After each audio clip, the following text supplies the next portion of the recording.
got some updated Joel Embiid stuff. Yeah, we do.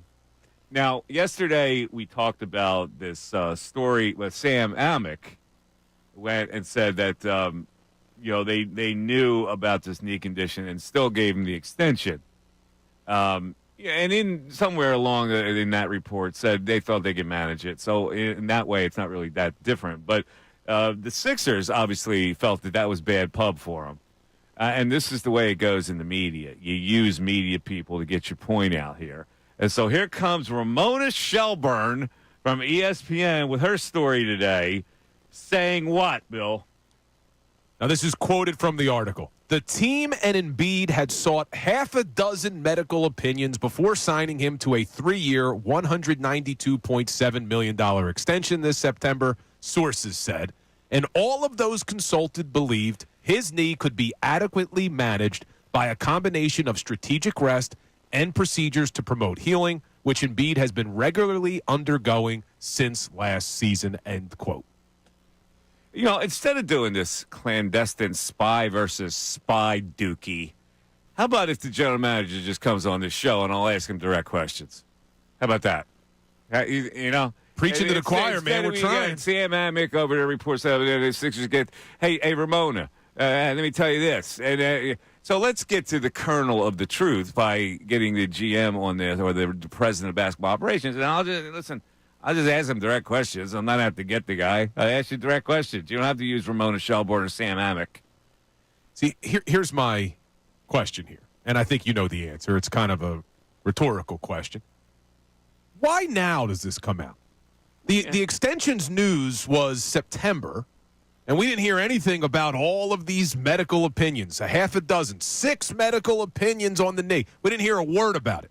Didn't hear a word about it when Joel wasn't ready to start the season. Didn't hear a word about it when Joel was missing games for left knee management. Now, all of a sudden, after yesterday, when the Athletic reports about the knee, now the article comes. Well, of course it does. They had to counterbalance it. What would you do if you're the organization? And it comes out that, they signed him anyway. And the implication of the story that Amick was talking about on the podcast was, they threw money away. They didn't really, they knew about the knee condition. They gave him the extension anyway. So if you're the organization, that makes us look really bad. How do we counter this? Voila. It's always the national report. Yeah, exactly.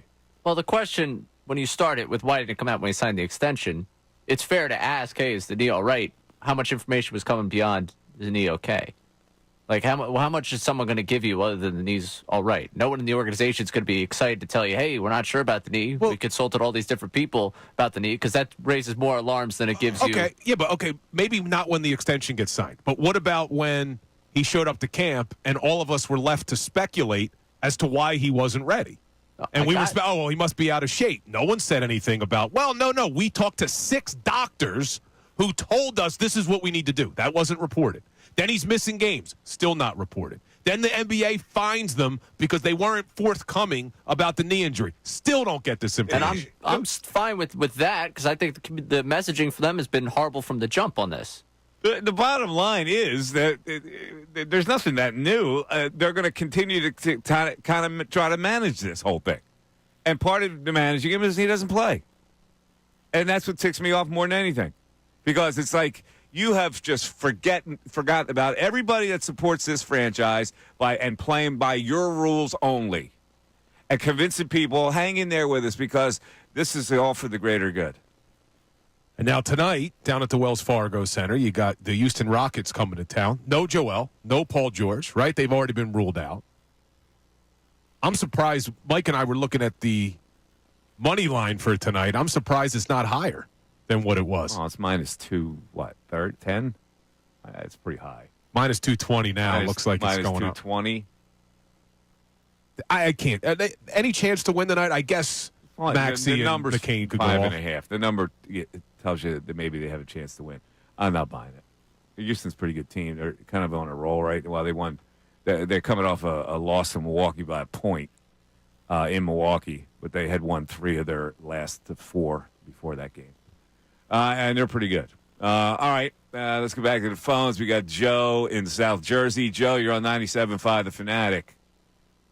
Hey, Mike. I mean, Wow, you guys really set the stage for what I was going to call about. I don't care about that. You know why? Because we're radio professionals, and we saw you wanted to talk about the Sixers. So we strategically weaved into Sixer chat. Excellent job. Look, I'm at the point, I don't care. Like, I'm with Bill was saying it yesterday. I don't care anymore. Like, it's just whatever. Wake me up if you maybe get to 5 games to 500. Like, maybe then I'll pay attention. But other than that, I don't care. They should adopt the motto the Eagles had. No one likes us. We don't care.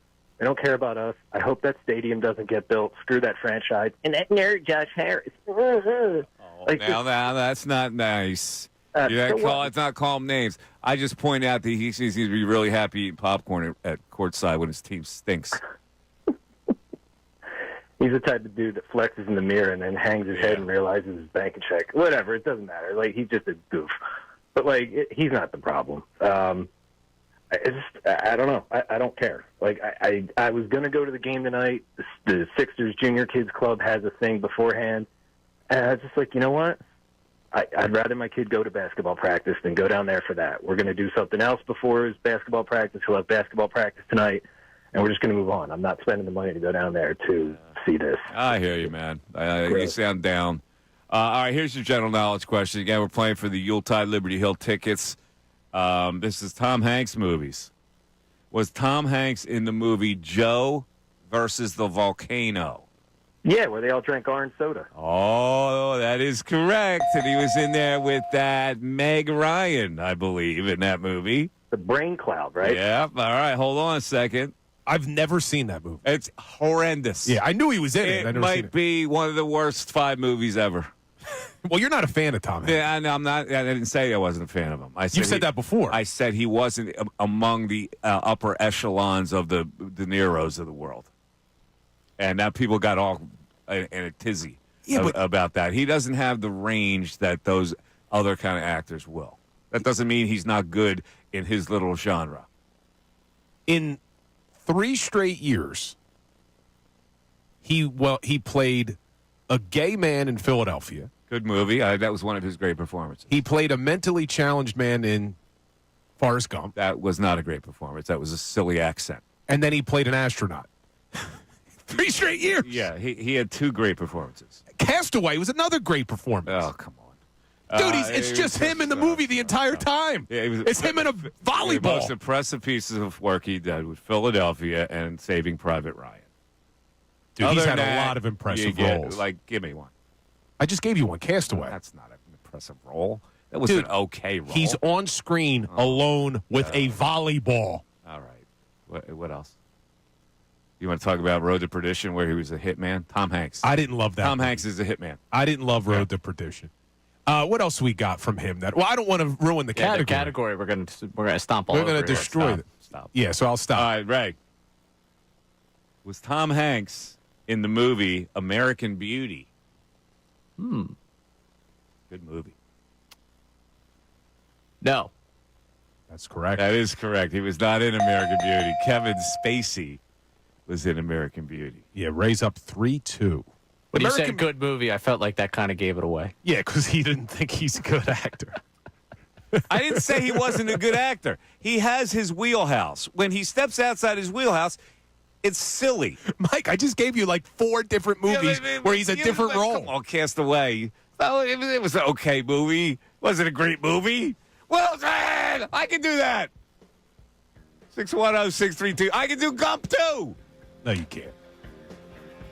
You can't do Gump. You do some silly accent. You act dummy. I don't want to give away. Dummy. I don't want to give away the category, but there are other movies that he was very good There's nothing he's been good in. I mean, he's been okay in movies. You want me to give one away? He's a Sleepless in Seattle movie type of guy. That's what he is. The Green Mile. He was all right in Green Mile. Phenomenal movie. It wasn't great. It was a good movie. He wasn't that great in it. Michael Carter Clark was better, or whatever his name is. Why do you hate Tom? I don't hate him, but I think we need to dive deep into this. People go crazy that he's like this.